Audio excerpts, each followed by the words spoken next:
بے شک انسان پر زمانے میں ایک ایسا وقت بھی آ چکا ہے کہ وہ کوئی قابل ذکر چیز نہ تھا.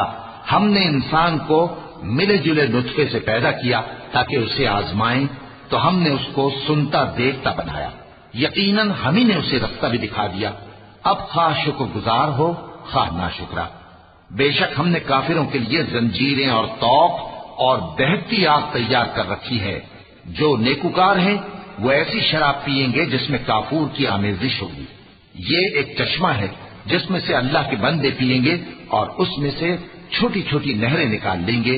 یہ لوگ نظریں پوری کرتے ہیں اور اس دن سے جس کی سختی پھیل رہی ہوگی خوف رکھتے ہیں، اور باوجود کہ ان کو خود کھانے کی چاہت ہوتی ہے مگر فقیروں اور یتیموں اور قیدیوں کو کھلاتے ہیں، اور کہتے ہیں کہ ہم تم کو محض اللہ کی خوشنودی کے لیے کھلاتے ہیں، نہ تم سے بدلہ چاہتے ہیں اور نہ شکر گزاری. ہم کو اپنے پروردگار سے اس دن کا ڈر لگتا ہے جو چہروں کو بگاڑنے والا اور بڑی سختی والا ہوگا.